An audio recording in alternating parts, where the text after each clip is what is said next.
Hi everyone, this is Filipino Vlog, si Filipino reactor based stream from Saudi Arabia, and welcome back to my channel. Agad-agad gawa natin yung reaction video ang Barda compilation. Pero bago tayo magsimula, ito lang yung masasabi ko for today's video. Ngayon napatunayan na rage bait lang ang lahat, na palabas lang ang lahat. Ito ang good example. Ito yung good example. I'm talking about Barson, okay? And I'm talking about the date of David Licauco na ginulo nila ang buong bansa. Okay? Kasi 'di ba, naalala niyo yung sinabi ko sa inyo na ang target market nila, bakit dinabas nila yung Barson na yun before? Ang target market talaga nila is the casual viewers. Ngayon, etong yung Lazada 1111, ang target nila talaga is hindi lang Barda, kundi casual viewers din as well. So parang linabas sila dito as rage bait. Actually, it's rage bait nga naman talaga. Parang linabas talaga nila na may kadate si David Licauco, pero hindi nila, yung mga lumabas na content creator, na linabas nila, actually, nakukonsensya nga ako, na parang inunahan ko na naman sila. Charis! Eh, hindi ko naman alam. Akala ko din naman talaga linabas na nila or ilalabas na nila for today's video. Kasi nga, ang ibang content creator is nagbigay na din ng mga videos or what do I call this? Nag-upload na sila ng mga behind the scene, should I say. Hindi ko alam na it's material pala para paingayin na may kadate si David Licauco because may ipopromote silang endorsement. Alam ko na may endorsement. What I'm trying to say is, yung material na binigay nila or in-upload nila, akala ko talaga ipapalabas nila yon.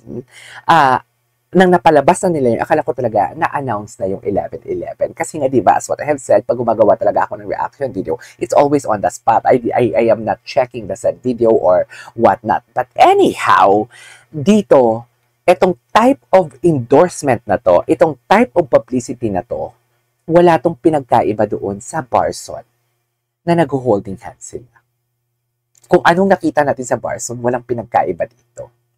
Kasi dito may kadate daw si David Licauco. Ang Barson naman, magka-holding hands sa GMA Gala. Doon nag-umpisa lahat, di ba? Sa GMA Gala. So basically,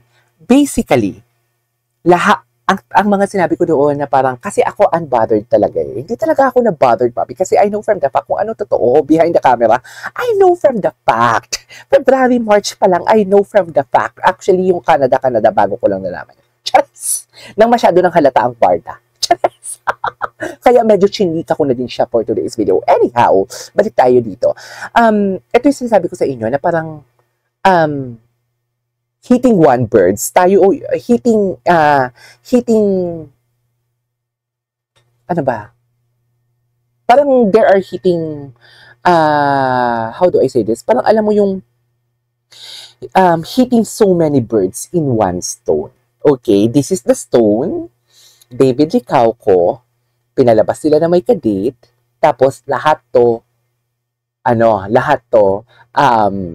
casual viewers, Barda, Catfeed, lahat ng mga nalilink sa kanilang hindi Barda is tinatamaan. Okay?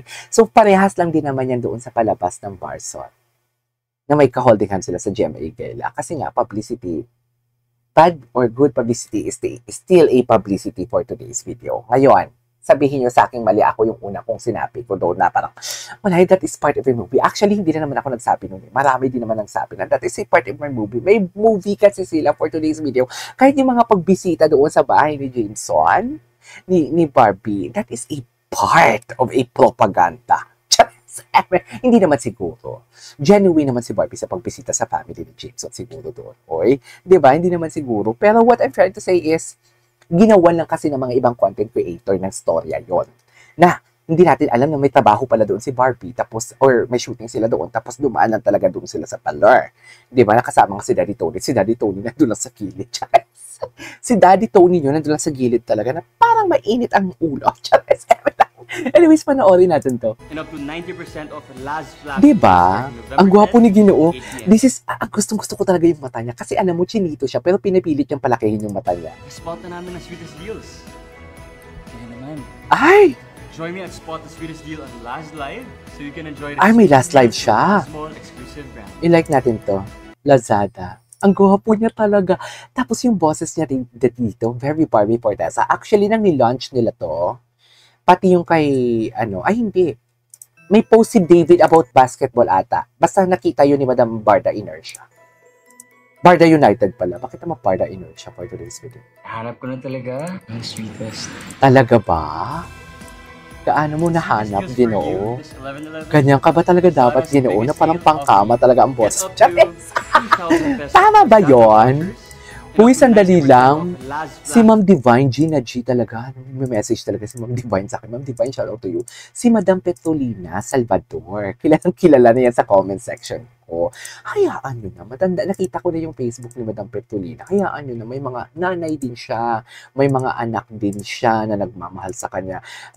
Kung titirahin natin yan or aawayin natin yan sa comment section at kung sasabihin kung ano-ano. Actually, bago nga ako nag-comment doon na Doc, gising na po siya. Hindi ko pa talaga alam kung sino si Madam Petronila. Petronila ba yun?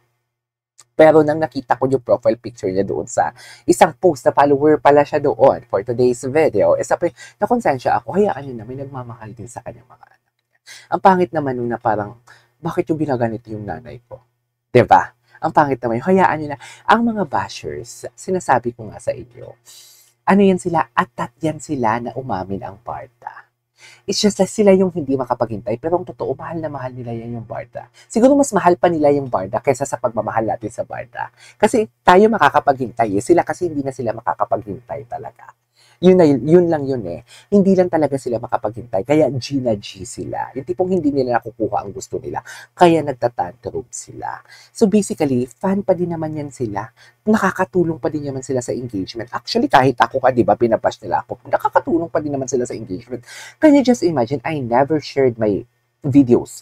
Even sa Facebook, even sa TikTok, even sa X, I never shared my content kasi hindi naman ako cloud chaser eh. 'Di ba? I am just here for fan. Fan ako ni Barbie eh. Fan ako ni David eh. So andito ako to defend them. 'Di ba? Nagsi-share lang ako sa Facebook, sa X ba 'yon? Sa Twitter pag mga music video ang mga ginagawa ko ng reaction video or mga fans na mga or mga love team na mga ABS-CBN kasi minsan kasi nakaka-hype din yan. Pero ako hindi ko kailangang i-hype ang video na dinidefend ko ang Barbie and David kasi nakakahiya. Para akong judgemon, di ba? Kasi ang bibig ko dito. Kumbaga itong video ng Barda talaga, isa atin-atin lang. Gets nyo ba yon? So, yeah, panoorin muna natin ulit ito. Wala na pala. Tingnan natin to si David Licauco. Diba, nagtatago talaga ang Ginoo nyo. Asan si Ginoo for today's video? Ay, hello. At siya na din naman pala ang ano. I love Korean. Cute na cute talaga ako dito kay Kim Jisoo. She's too eh. Kita talaga ako sa kanila. Tingnan natin si David Advocates kung ano yung mga atake nila. I think... Okay, yan din pala yung atake niya for today's video. Sa Facebook, huwag na tayong mag-stalk sa Facebook for today's video. Kasi, ganun din naman yun eh. Parehas lang din naman kung anong pinost nila dito. Tingnan natin kung sino yung mga nag-like. Pero mapapaisip ka talaga eh. Asan si David? Asan si Barbie?